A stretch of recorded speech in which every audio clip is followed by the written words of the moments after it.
dia.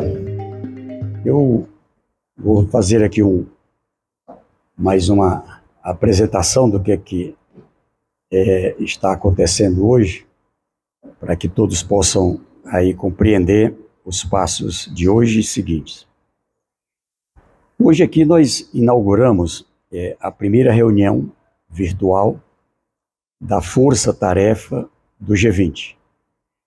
O G20, historicamente, trabalha com a parte da economia, finanças, mas por uma proposta do presidente Lula, quando foi escolhido para o Brasil para a presidência do G20, ainda em Nova Delhi, na Índia, ali ele fez uma proposta para que o G20 pudesse se somar com outros organismos internacionais, inclusive com outros países, para que pudesse retomar os Objetivos do Desenvolvimento Sustentável 2030 e, a partir daí, poder garantir principalmente a prioridade para a meta 1 e 2, que é a meta da erradicação da pobreza e fome zero, como foi estabelecido pela ONU. Então, participam todos os membros do G20, mas também outros países convidados e vários organismos internacionais. A União Africana, a União Europeia, por exemplo, mas vários outros organismos. Além de diversos países convidados e dezenas de organismos internacionais como a FAO, o BID, o Fundo Monetário Internacional, o Banco Mundial, OMC, Unesco, a OMS, Unicef, dentre outros. Trata-se de uma reunião técnica para a discussão de como deve ser o termo de adesão dos países interessados em ingressar na Aliança Global contra a Fome e a Pobreza, iniciativa, como eu disse, proposta pelo presidente assim que assumiu a presidência do G20 em Nova Delhi, na Índia. E nesses 3 dias, hoje, amanhã, até sexta-feira, serão apresentados e debatidos 4 relatórios internacionais, elaborados por organizações internacionais que estão presentes no evento e que evidenciam soluções e lacunas, o que deu certo, o que deu errado, nas várias dimensões do enfrentamento à pobreza e à fome, incluindo a produção sustentável de alimentos, a proteção social, a criação de resiliência em razão das mudanças climáticas e a colaboração internacional mais eficaz. Esses relatórios, eles evidenciam a importância de termos uma gama de políticas públicas sustentadas pelo Estado, embutidas em um marco legal e com escala e financiamento suficiente. O que significa? A ideia de, a partir desses relatórios e de experiências de várias regiões do mundo, selecionar aquelas que têm maior eficiência, comprovado resultado. 2 exemplos a partir do Brasil, mas também de vários países. A transferência de renda condicionada, como é o caso do Bolsa Família e programas de vários países. A alimentação escolar é um outro programa que vários países e cidades do mundo já adotam. A atual realidade de múltiplas crises, incluindo a climática, ambiental, a econômica e os conflitos, as guerras, fez crescer novamente a fome, a insegurança alimentar e a pobreza. Hoje a renda dos mais ricos é 38 vezes maior que a dos mais pobres. Os 10% mais ricos do mundo detêm 76% da riqueza do planeta, enquanto metade da população, os mais pobres, 50% mais pobres, possuem apenas 2% da riqueza do mundo.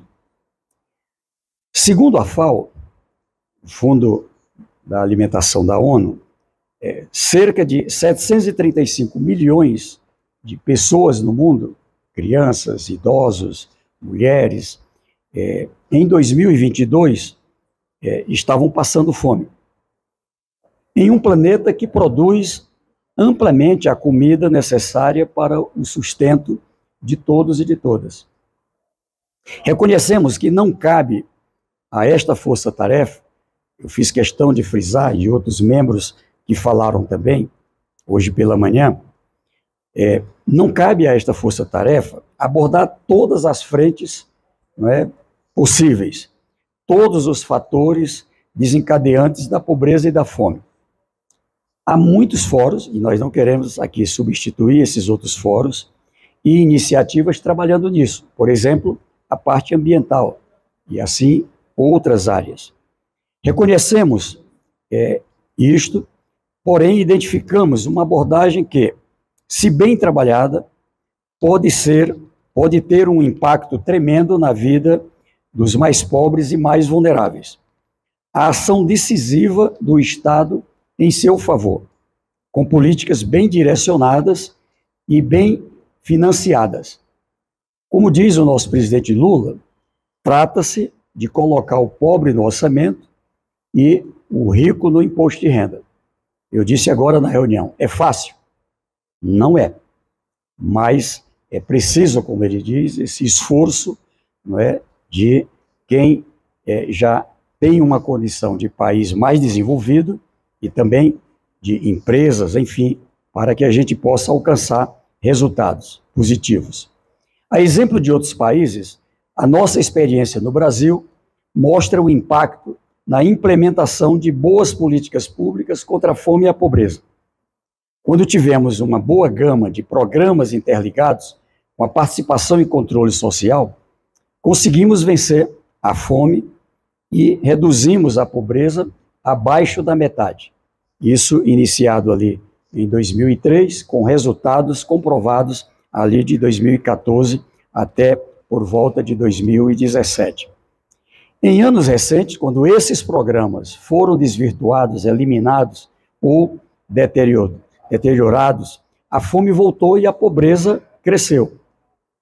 Estamos lutando agora para reativar esses programas e tivemos bons resultados em 2023, com ainda mais força, e tirar novamente o Brasil do mapa da fome. Com base nessa experiência, mas também na experiência bem-sucedida de muitos outros países, acreditamos que podemos reduzir enormemente a fome e a pobreza no mundo. O que queremos com a Aliança contra a Fome e a Pobreza é um mecanismo prático para mobilizar recursos financeiros e conhecimento de onde são mais abundantes e canalizá-los para onde são mais necessários, apoiando a implementação e a ampliação da escala de ações, políticas e programa no nível nacional, ou seja, cada país autonomamente, soberanamente, elabora o seu plano, atualiza o seu plano para quem já tinha, mas agora também podendo receber o apoio em conhecimento e também financeiro para que possa alcançar um resultado mais potente. Queremos evitar a duplicação de esforços e posicionar a Aliança Global contra a Fome e a Pobreza como um mecanismo que dará o impulso político necessário para mobilizar os fundos e mecanismos existentes e melhor organizá-los em torno de dois princípios. Primeiro, o foco nos mais pobres e vulneráveis, a ideia de não dispersar. 2, a implementação consistente de políticas nacionais, um plano de cada país, mas acompanhado por esse conjunto que compõe a Aliança Global contra a Fome e a Pobreza. A Aliança vai propor darmos as mãos para atingirmos nossa missão, o cumprimento dos Objetivos do Desenvolvimento Sustentável 1 e 2, a erradicação da pobreza e também a erradicação da fome. Os trabalhos desta força-tarefa terão continuidade ao longo deste ano, com novas reuniões, agora em março, entre o dia 20 e o dia 22, aqui em Brasília, no mês de maio, em Teresina, no meu estado do Piauí, e nossa expectativa é que tenhamos tudo conformado em julho, durante a nossa reunião ministerial no Rio de Janeiro. Nós teremos ali, hoje, vocês sabem, nós estamos tendo o início de uma agenda com os ministros de Relações Exteriores sobre a pauta internacional, onde o meu colega Mauro Vieira, estamos trabalhando juntos nessa área, está na coordenação. E é no Rio de Janeiro. E teremos um conjunto de outras agendas sobre outros temas, por exemplo, na área da economia e finanças, coordenado pelo ministro Fernando Haddad. Os trabalhos, portanto, a partir daí, queremos dar esta condição de expandir nossa aliança para além do G20, de modo a chegarmos à cúpula em novembro, também no Rio de Janeiro, com o lançamento de uma aliança verdadeiramente global, com o máximo de países. Aqui outra novidade, embora seja coordenado pelo G20, mas pela primeira vez o G20 se abre para que nessa força-tarefa tenha já da construção a participação de experiências de outros países do mundo e a participação do máximo de países. Tivemos recentemente em Santiago, no Chile, onde ali aprovamos o Plano de Segurança Alimentar e Erradicação da Fome, que agora é referência para as discussões da aliança. Eles estão participando hoje. Agora, na União Africana, também na Etiópia, onde ali a União Africana, a América Latina e o Caribe, 33 países, e a União Africana, 54 países. E ali se soma com a Liga Árabe, com o G7, há pouco eu vi ali a fala da representação do G7, dizendo que já criaram um grupo de trabalho para trabalhar sobre essa temática. Enfim, aqui na reunião de hoje eu tive a oportunidade de ouvir a representação da Indonésia, do México, da Itália, da França, ali dos Estados Unidos, da Arábia Saudita, da Austrália, e me alegra uma posição unânime de caminhar juntos com prioridade para a Aliança Global contra a Fome e a Pobreza. Nós temos hoje, como eu disse, 54 delegações, é isso mesmo? 54 delegações, e temos um número grande de países e organismos internacionais participando. Então, com essas palavras, eu abro aqui para as perguntas. Obrigado. Olá, bom dia, Renan do Globo. Eu queria primeiro entender como é que pode estar sendo pensado aí o modelo de financiamento da aliança. Seria um financiamento conjunto, cada país colocando lá recursos diretamente? Como seria? Em que medida os programas brasileiros ou de outros países que tiverem experiências positivas nessa seara, eles vão ser colocados em pauta? A gente pode falar de replicar esses programas nos países, em outros países, é isso? A proposta, como eu disse, é de garantir que a partir dos termos, a partir da pactuação, de quais as propostas que são mais eficientes, transferência de renda, apoio para a produção de alimentos, alternativas que têm condições de enfrentar com maior resultado os efeitos das mudanças climáticas, regiões com seca, quais os alimentos, quais os produtos que devem ser apoiados, que tenham uma condição melhor. Mas também propostas na área de capacitação. Os relatórios apresentados, eu vi ali um resumo, eles apontam, por exemplo, como exitosas experiências vinculadas à qualificação, já integrada com as vagas de emprego que tem, muitas vezes no próprio país, outras vezes, como nessa área das inovações tecnológicas, em outros países que abrem oportunidades. A integração de quem produz com quem transporta, com quem armazena, com quem industrializa e também quem comercializa. O mundo viveu uma insegurança alimentar também, por conta não só da pandemia, mas de várias situações de mudanças climáticas. E a ideia é de reorganizar para que cada país tenha autossuficiência nesta área. Conhecimento, cito um exemplo, o Brasil, por exemplo, vai colaborar, já manifestou isso através do presidente Lula, com o conhecimento. A nossa empresa Embrapa, para citar aqui um exemplo, tem experiências que são aplicáveis a países com climas semelhantes ao Brasil. Regiões como da própria América do Sul, da África, da América Central, já temos algumas experiências de sucesso. A Fiocruz, para dar um outro exemplo, ela também vai colaborar com outros países nas áreas que ela tem maior conhecimento. E assim, em áreas como a educação, mas veja, a sua parte principal aqui, financiamento.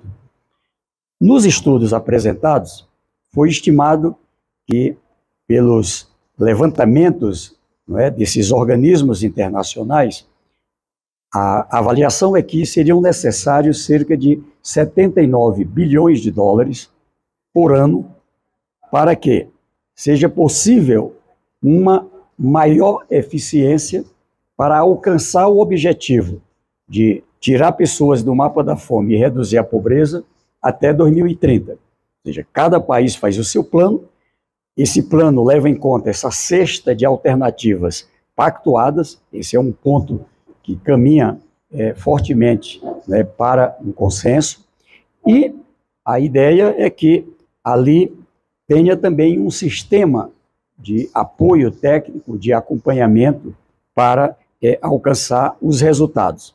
Nós vamos ter desde recursos que são não reembolsáveis e também financiamentos com taxas, com aplicação adequada. O presidente Lula levantou nas últimas agendas um problema e apontou uma solução. Os países mais pobres é comum o problema do endividamento.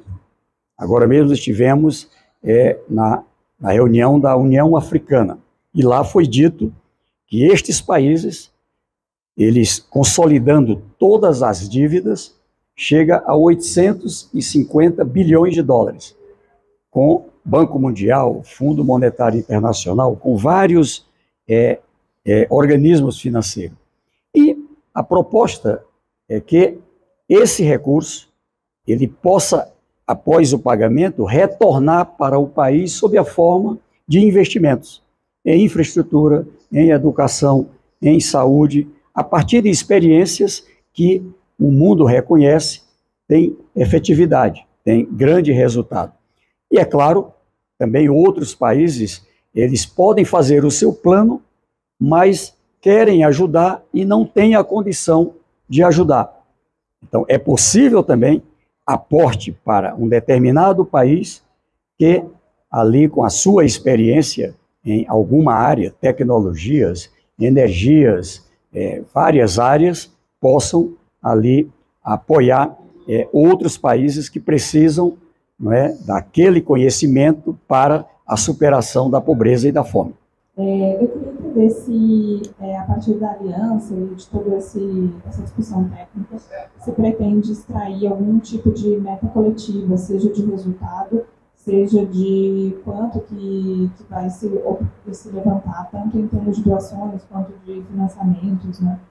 Se tem esse objetivo de chegar a um denominador comum, algo que seja palpável e medível, né, a partir do desenvolvimento desses trabalhos.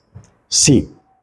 A FAO, como eu disse, ela tem um último estudo divulgado de 2022.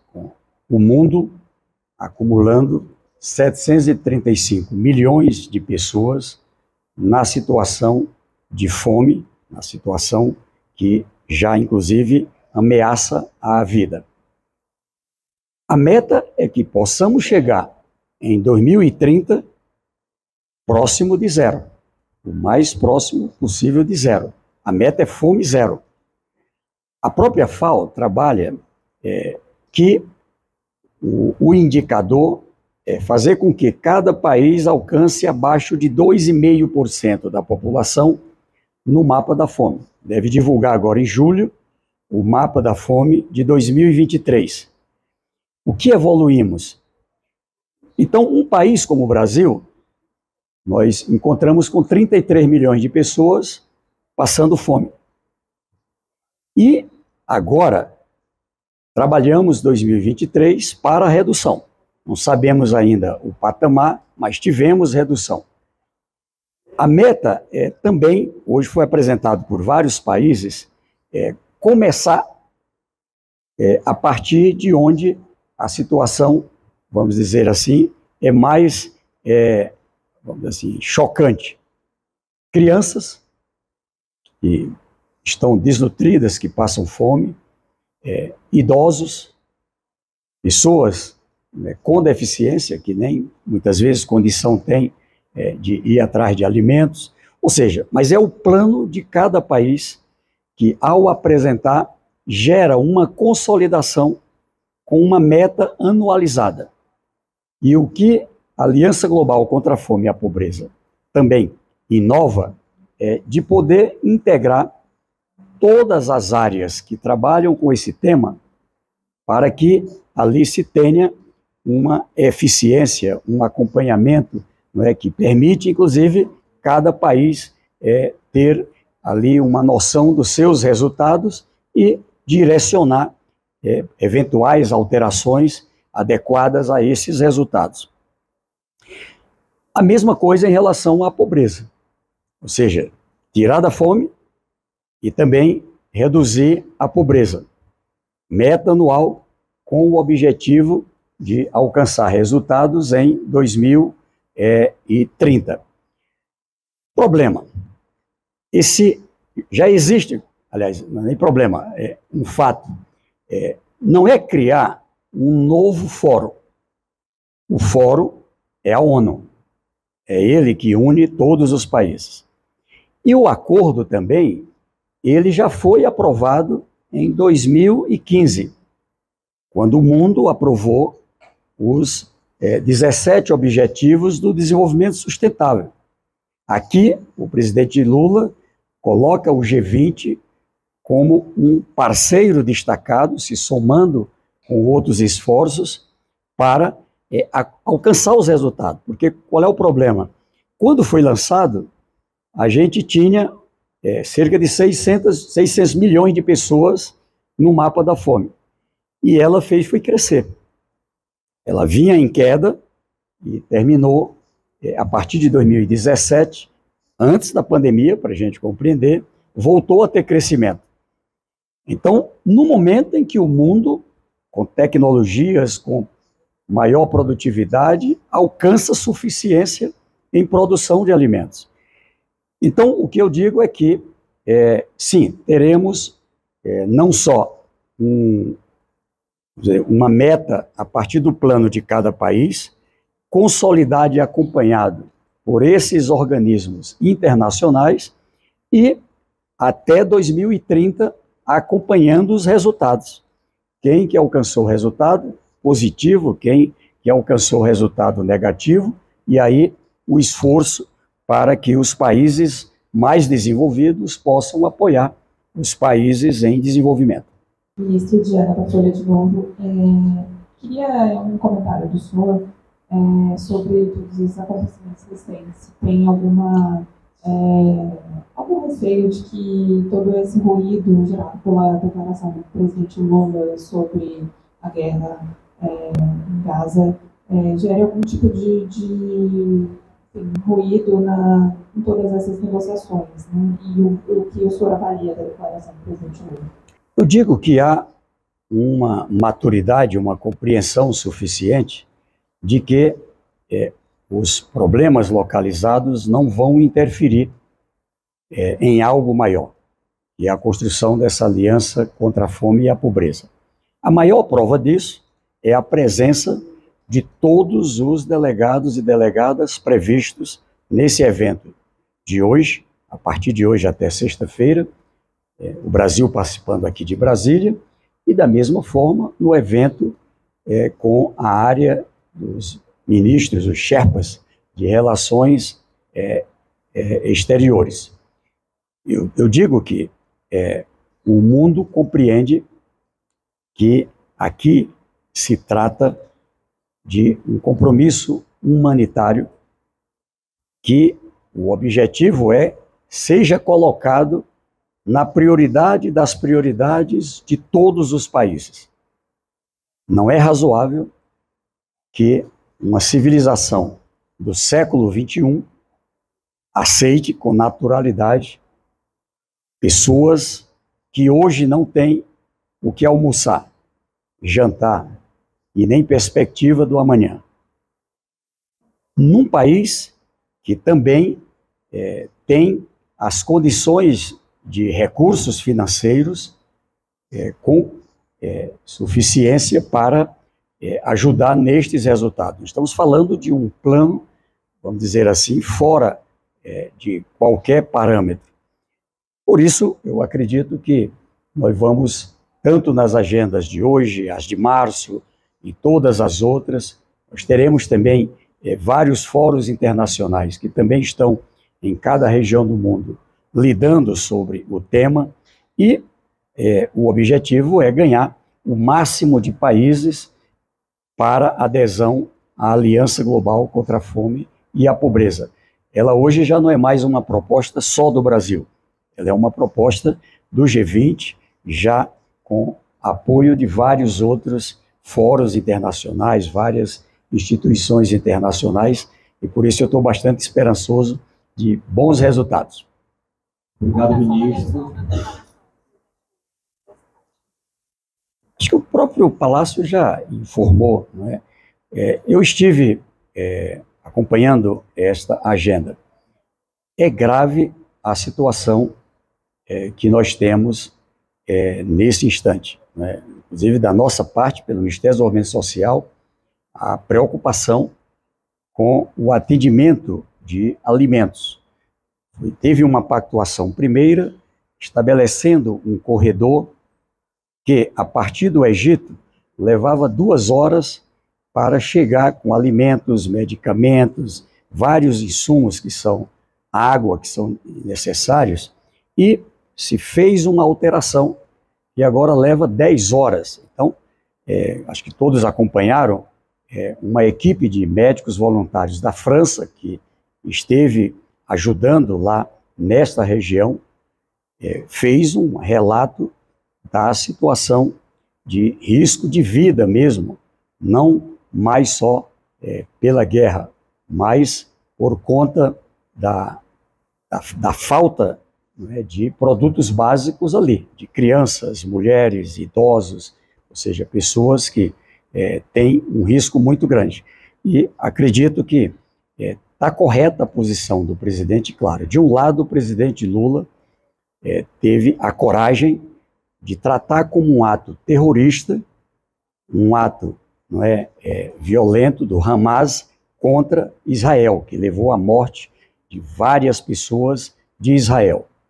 Do outro lado, também o presidente Lula é um líder que hoje se soma a outros líderes pedindo cessar-fogo, pedindo que se tenha trégua e chama a atenção de que não se trata mais de uma guerra, né, como a gente conhece, de militares com militares. Nós estamos tendo ali uma situação de morte, assim como aconteceu no ato do Hamas, morte de pessoas inocentes em Israel, aqui morte de pessoas inocentes ali na região da Palestina. Só mais uma pergunta, ministro.